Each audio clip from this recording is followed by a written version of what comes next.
Sairam students, let's begin with the today's session of Class 8 History.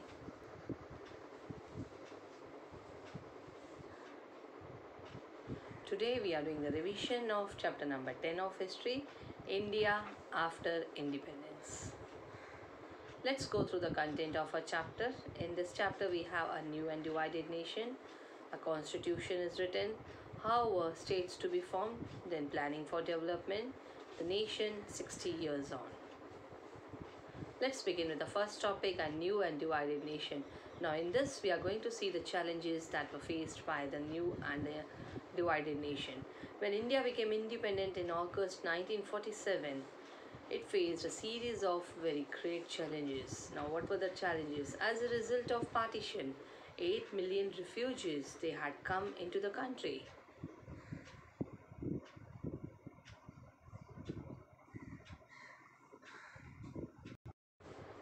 So there was a problem. One more problem was there, that was of the very first problem. We have seen that the 8 million refugees, right? These people had to be found homes and jobs. And the another problem was of the princely states. Almost 500 of them, each ruled by a Maharaja or a Nawab, each of whom had to be persuaded to join the new nation.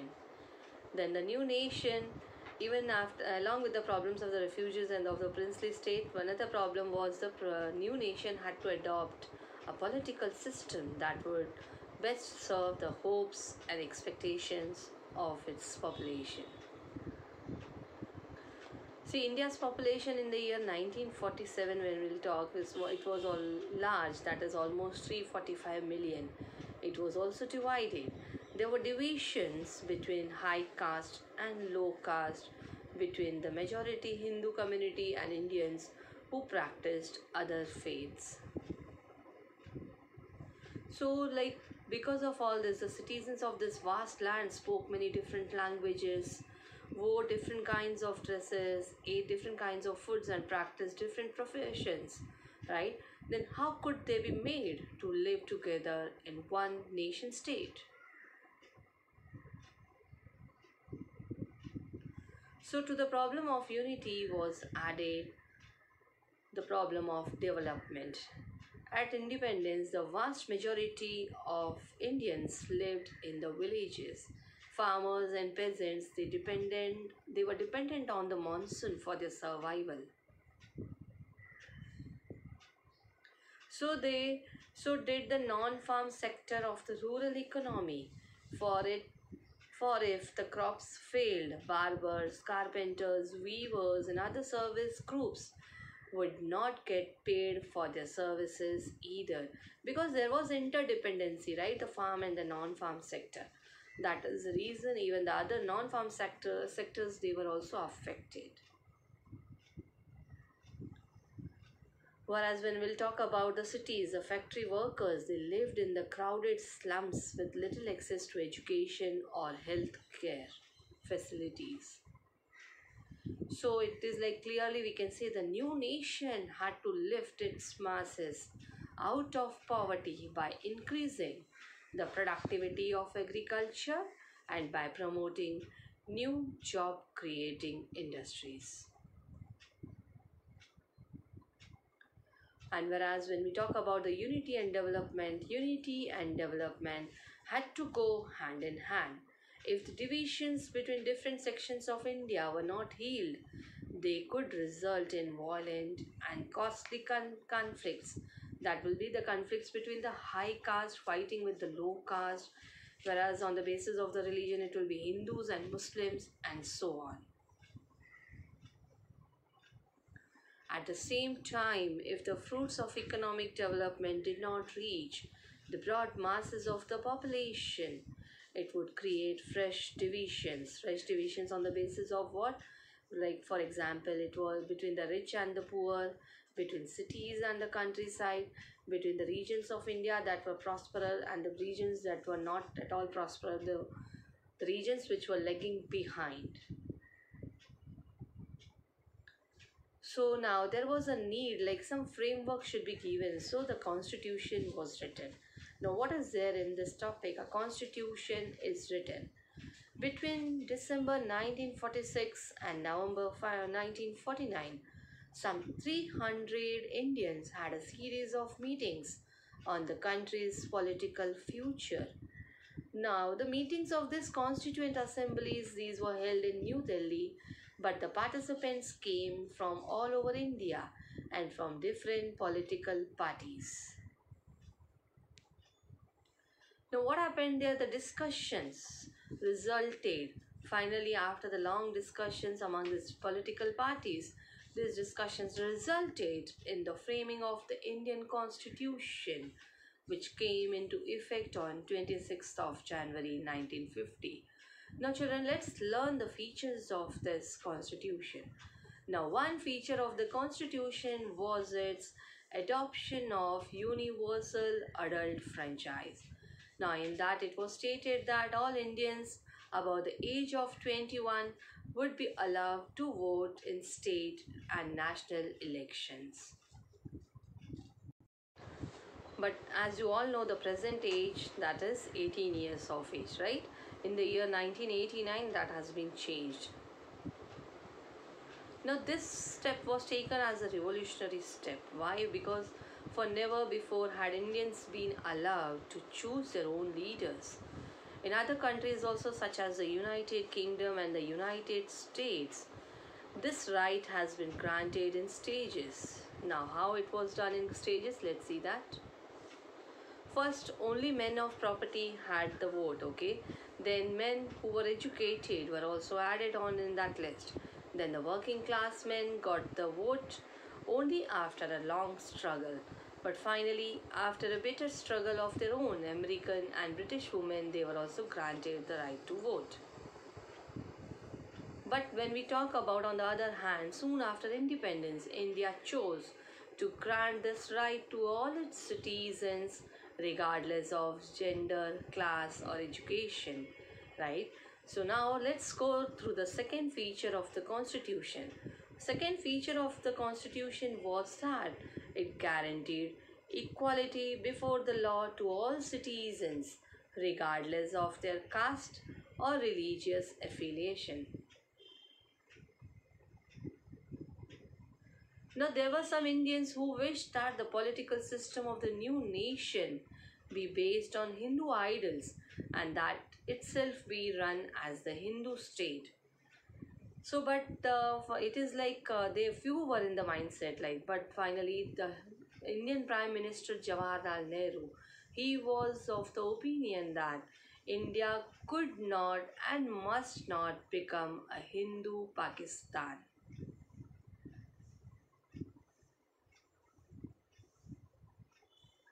So besides Muslims, India also had because this is what was his opinion. Besides Muslims, India also had the large populations of Sikhs and Christians, as well as many Parsis and Jains. Right? So under the new constitution, they would have the same rights as Hindus, the same opportunities when it came to seeking jobs in government or the private sector, the same rights before the law. Now, the third feature of the Constitution was that it offered special privileges for the poorest and the most disadvantaged Indians. Now, here we are talking about the special privileges for the poorest and the most disadvantaged Indians.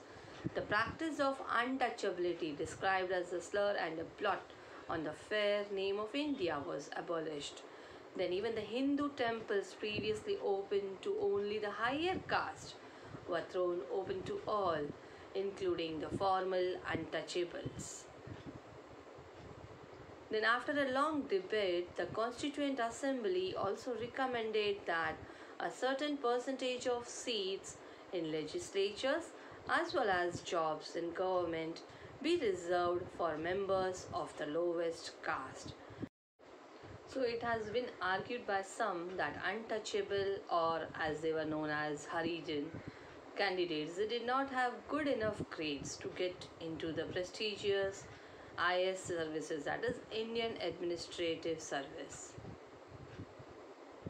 Then one member of the Constituent Assembly, that is H.J. Khandekar, he argued that it was the upper caste who were responsible for the Harijans being unfit today. Then, along with the former untouchables, the Adivasis or the scheduled tribes, they were also granted reservation in seats and jobs. Like the scheduled castes, these Indians too have been deprived and discriminated against. The tribals had been deprived of modern healthcare and education, while their lands and forests have been taken away by more powerful outsiders. So the new privileges granted them by the Constitution were meant to make amends for this. Now, the Constituent Assembly spent many days discussing the powers of the central government versus those of the state governments. So, what happened there? Some members they thought that the center's interest should be foremost. They were of this view. Only a strong center, it was argued, would be in a position to think and plan for the well being of the country, and they will be taking it as a whole. Then the other members they felt that the provinces should have greater autonomy and freedom.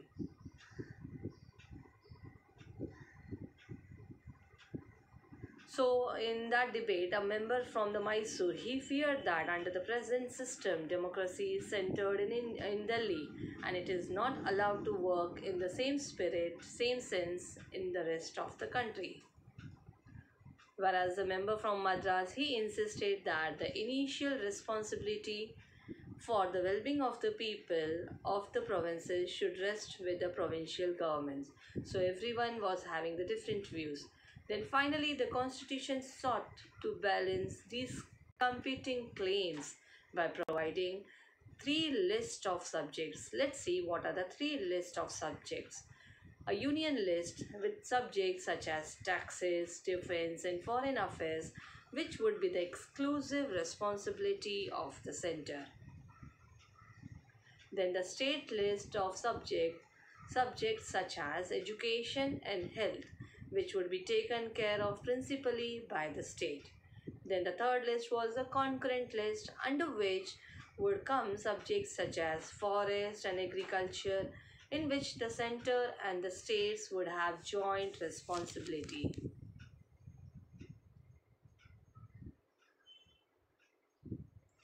So after that major debate in the Constituent Assembly, now the another concern was the language. So many members they believed that the English language should leave India with the British rulers. Its place, they argued, should be taken by Hindi. So however, those who did not speak Hindi, they will not agree to this thing. They were of a different opinion.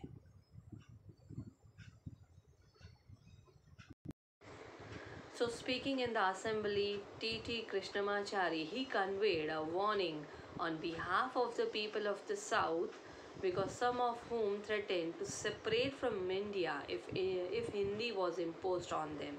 This is what the warning was given by the people of the south.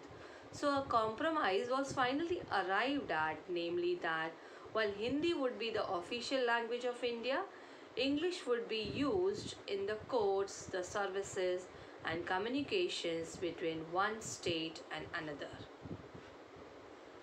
So many Indians they contributed to the framing of the constitution, but perhaps the most important role was played by Dr. B.R. Ambedkar. He was the chairman of the drafting committee and under whose supervision the document was finalized. So Dr. Ambedkar he pointed out that political democracy had to be accompanied by economic and social democracy. Then what did he say? Giving the right to vote would not automatically lead to the removal of other inequalities, such as the gap between the rich and the poor, or between the upper and the lower caste.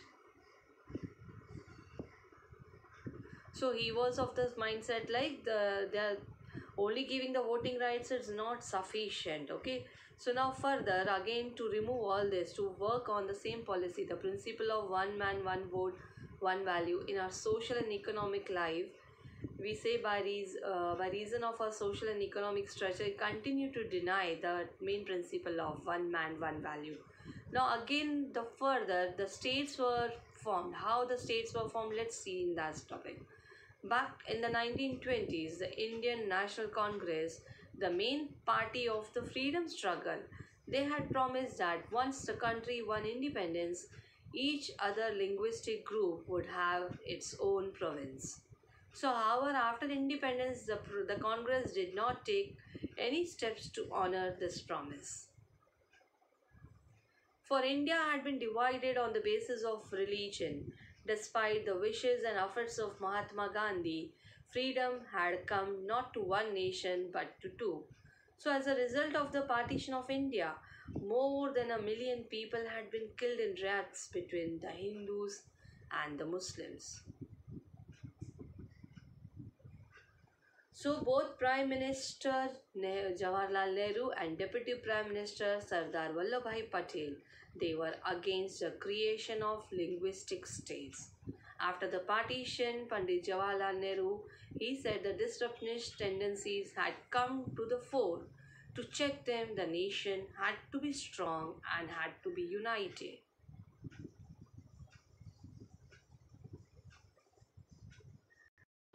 So that the Congress leaders would now go back on their promise and should create, and they created the great disappointment among the people.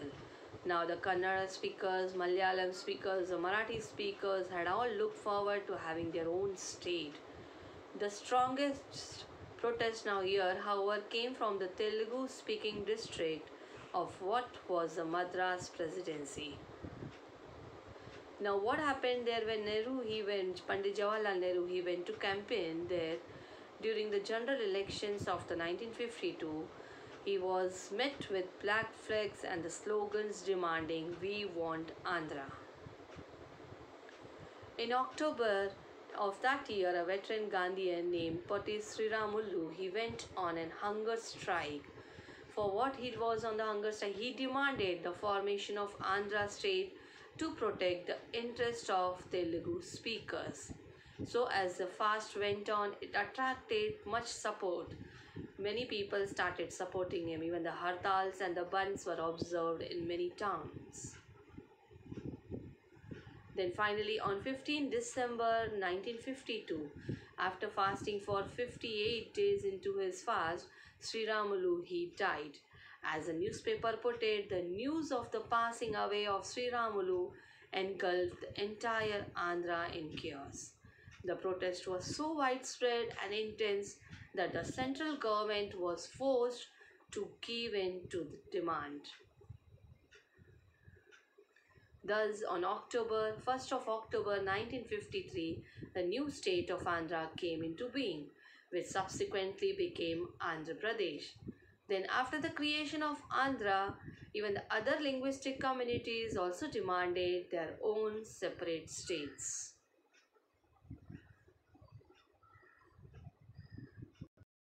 So a states reorganization commission was set up, which submitted its report in 1956 recommending the redrawing of district and provincial boundaries to form compact provinces of Assamese, Bengali, Oriya, Tamil, Malayalam, Kannada and Telugu speakers respectively. The large Hindi-speaking region of North India was also to be broken up into several states. A little later in 1960, the bilingual state of Bombay was divided into separate states for Marathi and Gujarati speakers. Then in the year 1966, the state of Punjab was also divided into Punjab and Haryana.